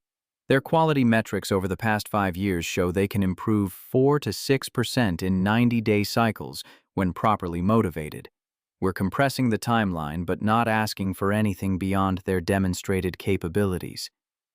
Motivated by what? Torres pressed. By the same thing that motivated Takahashi Ichiro to work with my father 70 years ago, the belief that partnership with Americans who respect their expertise can create something neither side could build alone. Michael let that land. Nakamura Takeshi flew 8,000 miles to witness yesterday's negotiation because he wanted to see if we deserve that belief. We convinced him we do. Now we have to prove it. The board absorbed this. Michael could see the calculation happening behind their eyes, weighing risk against potential sentiment against strategy. He clicked to the final benchmark slide. Benchmark 3 market adoption. Combined pilot programs in India, Indonesia, and Brazil must show user adoption rates above industry baseline. That means getting real users in low bandwidth environments to actually choose our platform over established competitors. What's the baseline? Morrison asked.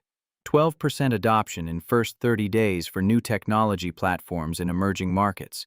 We need to hit 15% to meet benchmark 18% to prove we've created something genuinely differentiated. Michael pulled up market research. SingTech's distribution network gives us access to user bases we couldn't reach otherwise. Apex's edge computing capabilities give those users functionality they can't get from competitors. It's a genuine value proposition, not just marketing.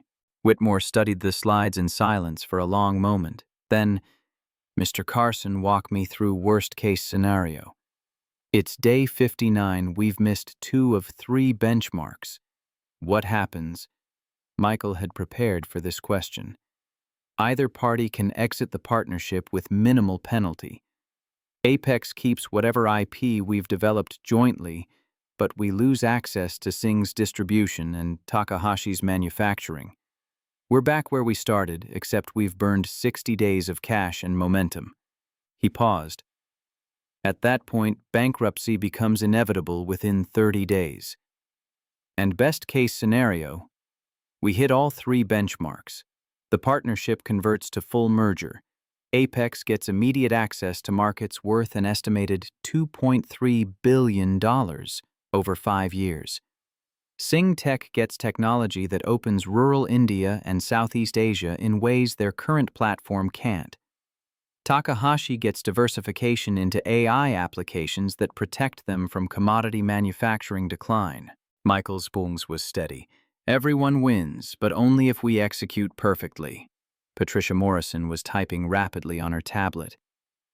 I'm running the numbers in real time. Even in best-case Apex's cash flow is tight through the 60-day period. You're burning approximately 1.2 million monthly. That gives you 70 days of runway, not 90. Which is why we structured the partnership to include immediate resource sharing, Victoria interjected. Sing Tech is providing cloud infrastructure at cost starting Monday. Takahashi is covering manufacturing facility expenses for the beta units. Those cost reductions alone save us $400,000 monthly. We have the runway we need. The board exchanged glances. Michael could feel the decision crystallizing. Finally, Whitmore spoke. All in favor of approving the implementation plan as presented, say aye. 7 ayes. 2 abstentions, both from board members who'd abstained on Michael's promotion 2 days ago. 1. No Patricia Morrison, who believed in betting on certainties, not possibilities. Motion carries. Whitmore's tone suggested this was provisional approval pending results. Mr. Carson, Ms. Brennan, don't make us regret this. Board adjourned. The room emptied. Victoria exhaled slowly, shoulders dropping 2 inches. We're really doing this. We are. Michael loosened his tie. Now comes the hard part, actually delivering what we promised. His phone buzzed. A text from Dr. Wells, Mr. Carson. I forgot to mention your mother is asking for you. She's quite alert this morning. Might be a good time to visit if you're available. Michael showed the text to Victoria. She read it, and her expression softened. Go. Be with her. The implementation team meeting can start without you. I should be here, Michael. Victoria's voice was firm but kind. We have 60 days to save the company. You have maybe 60 days left with your mother. Don't waste them on a meeting I can handle alone. Go. He nodded, grabbed his jacket, headed for the elevator. The subway ride to Queens felt longer than usual, every stop a delay between here and there. Michael's mind kept cycling between the board presentation and Dr. Wells's words. 2 to 4 months. Maybe less if the decline accelerated. The care facility smelled like antiseptic and institutional food and the peculiar odor of places where people went to die slowly. Michael had been coming here for 18 months, and he still wasn't used to it. Grace was awake when he entered her room, propped up in bed with oxygen tubes at her nose. But her eyes were brighter than they'd been in weeks, and she smiled when she saw him. Michael, I heard you had a big meeting this morning. How did you... He stopped. Sarah called you. At 7 a.m. She was too excited to sleep. Grace's voice was weak but warm. She said her father is a superhero who saves companies with his words. I told her I've always known that. Michael pulled the chair close to her bed, took her hand. The bones felt impossibly fragile, like bird wings made of tissue paper. The doctor called. She said you fell. I'm clumsy. It happens. Grace waved it away. Tell me about the meeting. Did you convince them? Board approved the implementation plan. 7-1 vote with 2 abstentions. And the one who voted against, Patricia Morrison, venture capitalist. She only bets on sure things. Grace smiled. Then she's never built anything worth building. The best things in life require faith, not certainty. She squeezed his hand with what strength remained. Your father used to say that all the time. Faith in what could be, not just acceptance of what is. Dad had a lot of sayings. Because he was a builder. Builders need philosophy to sustain them when the work gets hard. Grace's eyes held his. The doctor wants to talk about hospice, doesn't she? Michael's throat tightened. How did you know? Because I'm dying, sweetheart, and I'm tired of pretending I'm not. Her voice was gentle, not bitter. I've had a good life. 76 years. A husband who loved me. A son who makes me proud. A granddaughter who's going to change the world. That's more than most people get. It's not enough for me. That's because you're still living. You get to be greedy with time. She smiled. But I'm ready, Michael. I've been ready for a while. I'm just waiting to make sure you're ready too. I'll never be ready to lose you. Then I'll rephrase. I'm waiting to make sure you're strong enough to keep building after I'm gone. Grace's grip tightened slightly. Promise me something. Anything. Promise me you won't waste whatever time you have left being smaller than you are. The world needs what you can do. Not hidden away, but out where people can see. Her eyes were fierce despite her weakness. You've spent 3 years invisible. Don't spend another day that way. Not for me, not for anyone. Be as large as your capabilities allow. Michael's vision blurred. I promise. Good. Grace settled back against her pillows. Now tell me about this merger. All the details. I want to understand what you're building. For the next hour, Michael talked. About Takahashi and the photograph of their fathers. About Priya Singh and the cyber attack. About Nakamura flying from Tokyo to witness the negotiation. About the 60-day timeline and 3 benchmarks and the improbable coalition of Japanese manufacturing, Indian distribution, and American technology. Grace listened with the focus of someone trying to memorize every word. Occasionally, she asked questions that went straight to the heart of things, not about business mechanics, but about people, and trust, and why partnerships mattered. Finally, her eyes grew heavy. I'm tired now, but good tired. Peaceful tired. Should I call the nurse? No, just sit with me a little longer. So he sat holding his mother's hand while she drifted into sleep, her breathing steady with the oxygen's assistance. The monitoring equipment beeped quiet reassurance that she was still here, still fighting, still choosing to stay as long as her body allowed. Michael's phone buzzed silently in his pocket. He ignored it. Whatever it was could wait, but after 10 minutes it buzzed again, then again. Finally, he checked. 3 texts from Victoria implementation meeting went well. Team is energized. Takahashi just called. Kenji wants to fly his engineering team to New York Monday to start integration work. That's a good sign. Also, James Torres from the board just offered to invest personal capital in the merger. 5 item at favorable terms. He believes in what we're building. Michael stared at the messages. 48 hours ago, he'd been invisible.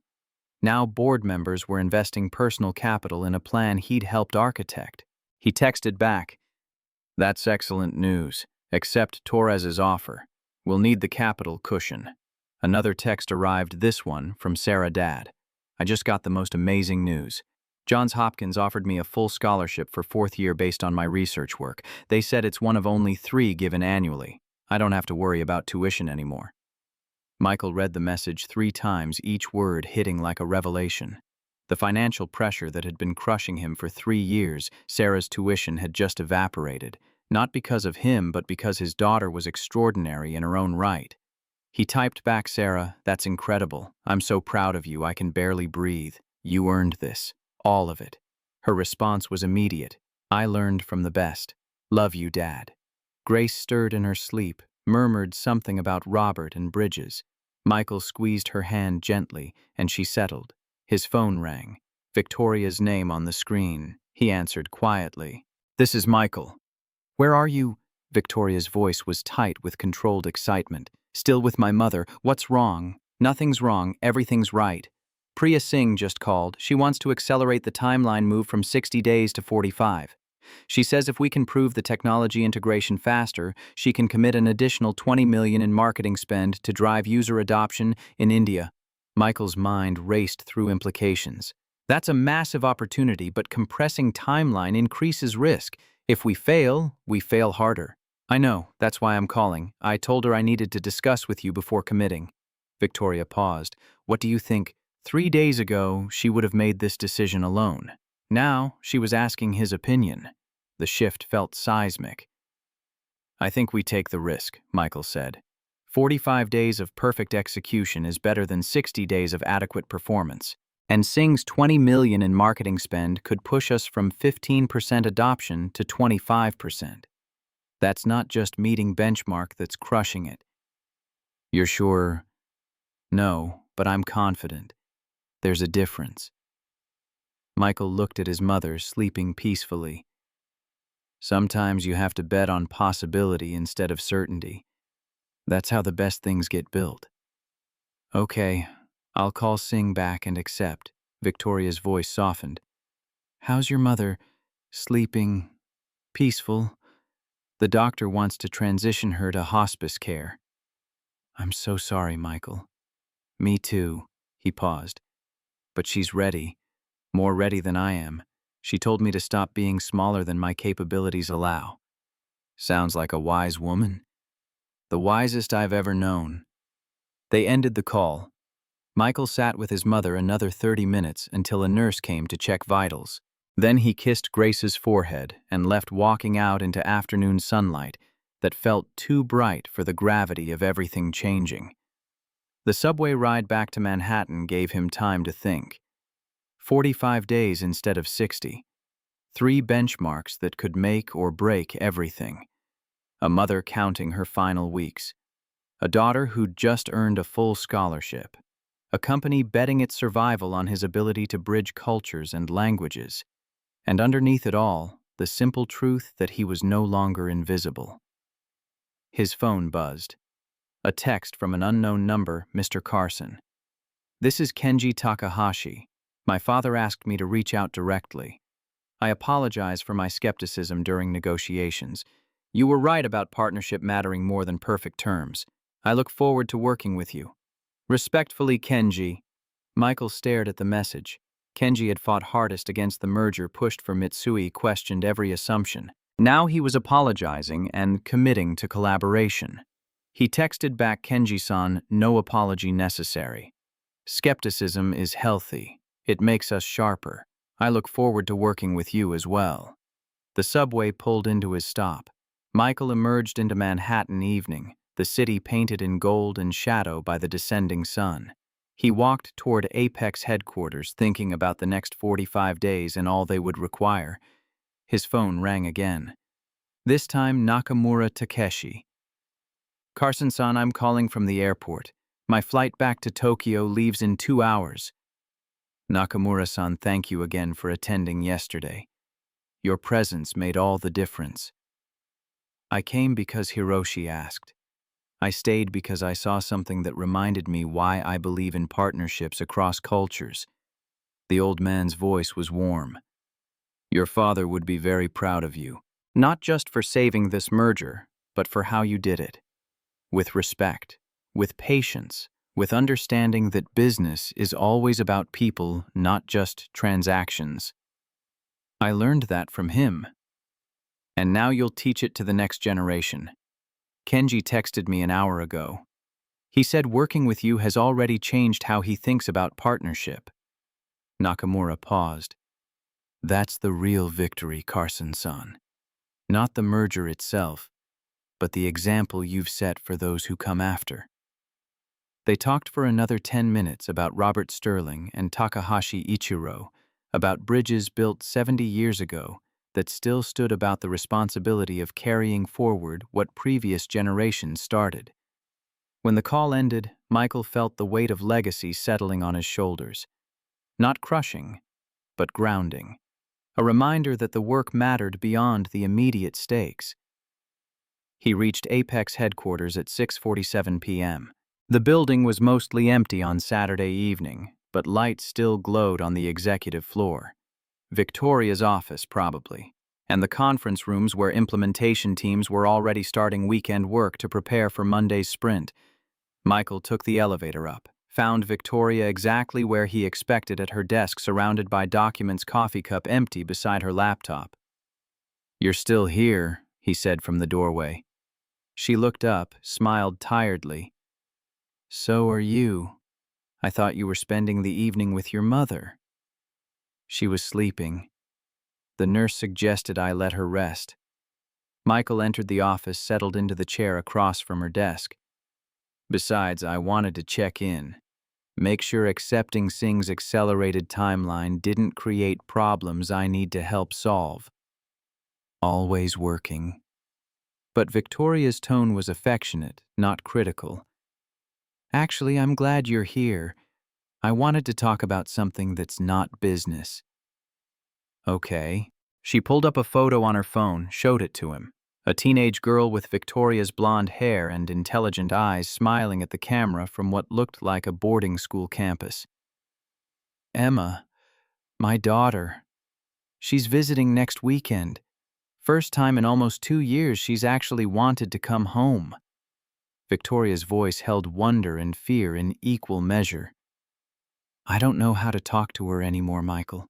I don't know how to be her mother instead of just the CEO who happens to have a daughter.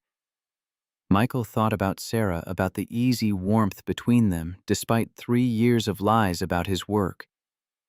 You start by being honest about who you are, what you've learned, what you're trying to become. Kids can forgive almost anything except continued dishonesty.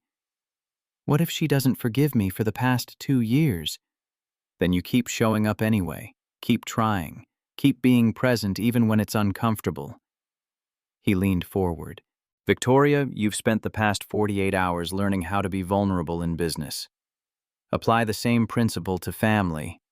Let Emma see you're trying to change. She absorbed this, then nodded slowly.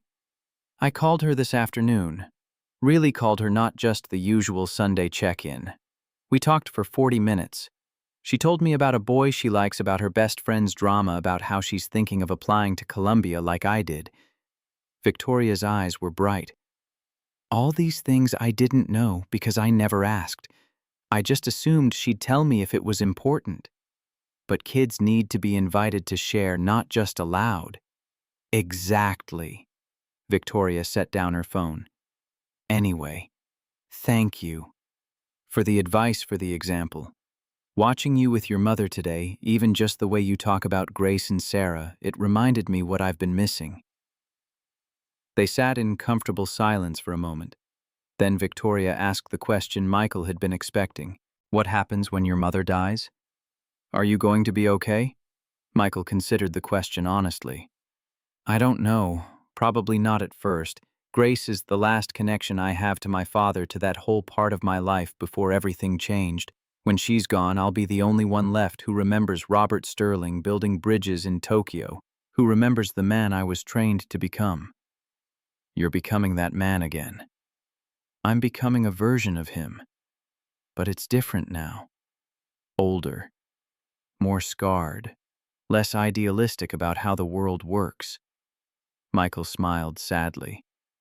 But maybe that's not entirely bad. Maybe the second version is wiser than the first would have been. Victoria walked to her window overlooking Manhattan. The city glittered in the gathering dusk, millions of lights against darkness. I've been thinking about what happens after the 45 days, she said. Assuming we succeed. Assuming the merger goes through and Apex becomes part of something larger. And I think I want you to be president of the combined company. She turned to face him. Not VP of International Relations. Not senior advisor. President. The person running day-to-day operations while I focus on long-term strategy as CEO. Michael's breath caught. Victoria. You've proven in 48 hours that you can lead, that people trust you, that you can bridge gaps I don't even see until they've already created problems. Her voice was firm. I need someone like that beside me. Not behind me, beside me. Partner, not subordinate. That's a massive responsibility. You've been handling massive responsibilities for 2 decades. The only difference is now you'll get the title and compensation that match. Victoria smiled. Think about it. You don't have to answer now, but I wanted you to know I'm serious about rebuilding this company into something worth being proud of, and I can't do that without you. Michael's phone buzzed. A text from the care facility. Mr. Carson, your mother is asking for you again. She's very alert and would like to see you if possible. He showed Victoria the text. She nodded immediately. Go. Family first. We'll talk more tomorrow. Michael took the subway back to Queens one more time, watching the city slide past through scratched windows. President of a merged company. The kind of role he'd never imagined possible 3 days ago. The kind of future that felt both thrilling and terrifying. Grace was awake when he arrived, sitting up in bed with remarkable energy for someone who'd been declining so rapidly. "You came back," she said. "You called. I came." He settled into the chair, took her hand. "What's on your mind, Mom?" "Everything. Nothing. The way thoughts get when you know time is short." Grace's eyes were clear-focused. "I've been thinking about your father, about the bridges he built, about what he'd say if he could see you now." "What would he say?" "He'd say he's proud, but he'd also remind you that bridges aren't just about connecting two sides. They're about creating space for people to meet in the middle on neutral ground where neither side has to give up who they are." Grace squeezed his hand. "That's what you did yesterday with Takahashi and Singh. You created space where Japanese tradition and Indian pragmatism and American innovation could meet without anyone feeling diminished. I just translated, facilitated. You built a bridge, Michael, the same way your father did, the same way you've been doing your whole life even when no one was watching." Her voice grew softer. "That's your gift. Not languages, not diplomacy, but the ability to see what connects people instead of what divides them." Michael's throat tightened. "I don't want to lose you. I know, and I don't want to leave, but that's not how this works." Grace smiled gently. "So instead of wishing for more time, let's use the time we have. Tell me about the next 45 days. Tell me everything you're going to build." For the next 2 hours they talked, about implementation timelines and technical benchmarks and market adoption strategies, about Kenji's apology text and Singh's accelerated schedule and Victoria's offer of the presidency, about Sarah's scholarship and Emma's upcoming visit and all the small miracles that had emerged from 48 hours of transformation. Grace listened with fierce attention, asking questions, offering observations that came from 7 decades of watching people succeed and fail at the things that mattered. Finally, around 10 p.m., her energy began to fade. "I'm tired now, sweetheart. Real tired. I'll let you sleep." "Michael." She held his hand tighter. "I need you to know something. Whatever time I have left, days, weeks, months, I'm not afraid. I've made my peace, and the only thing that could make me rest uneasy is worrying about whether you'll be okay after I'm gone." "I'll be okay. Promise me.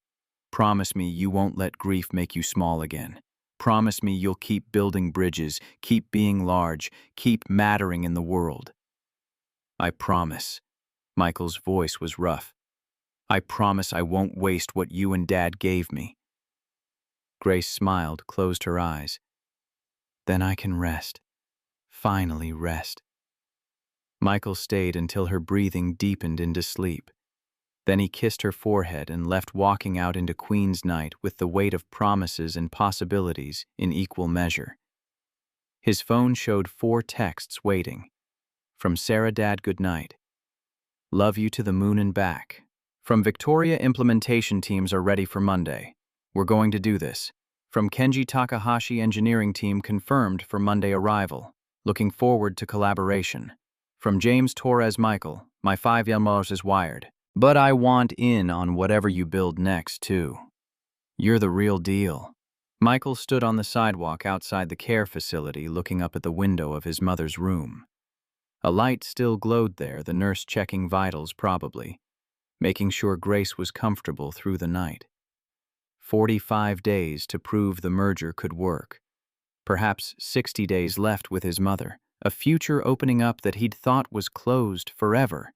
And underneath it all, the simple truth that being seen, truly seen, changed everything. The subway ride home was quiet. Michael sat alone in the car, reviewing the past 72 hours like a man checking a map, to make sure he was actually on the path he thought he was on. Thursday morning, invisible driver. Thursday afternoon, revealed capability. Friday, negotiated with Singh, prevented cyber attack, gained respect. Saturday, won board approval, received presidency offer, made promises to dying mother. And now Saturday night, heading home to sleep before the real work began. His phone buzzed one final time. A text from Nakamura sent from Tokyo where it was already Sunday afternoon. Carson-san, I forgot to tell you something yesterday. Your father once said to mine, "The bridges we build in darkness still stand when the sun rises." I thought of that watching you work. Your sun is rising. Make sure the bridges you build now are strong enough to last generations. Michael read the text 3 times, each reading adding weight to what it meant. Then he typed back, "Thank you, Nakamura-san. I'll do my best to honor both our father's legacies." The subway pulled into his stop. Michael walked the 2 blocks to his apartment building, climbed the stairs to the 3rd floor, unlocked his door. The apartment was exactly as he'd left it that morning, small, tidy, organized. But it felt different now, not a hiding place anymore, just a place where he happened to sleep between building bridges. He set his phone on the nightstand, saw the time, 11:47 p.m. In 45 days, he'd know if everything they'd built would stand or collapse. In some unknowable number of days, his mother would take her last breath. In the immediate future, Sarah would become a doctor, and Emma would reconnect with her mother, and Kenji would learn to trust Americans the way his grandfather had. And Michael Carson, 54 years old, formerly invisible, would keep building bridges because that's what his father had taught him to do. He set his alarm for 5:30 a.m. Monday's sprint started early. Then he turned off the light and let sleep take him, dreaming of bridges that spanned impossible distances and held firm against every weight placed upon them. The darkness didn't frighten him anymore, because he'd learned what his mother and father had always known: the bridges you build in darkness still stand when the sun rises. And his sun was finally rising again.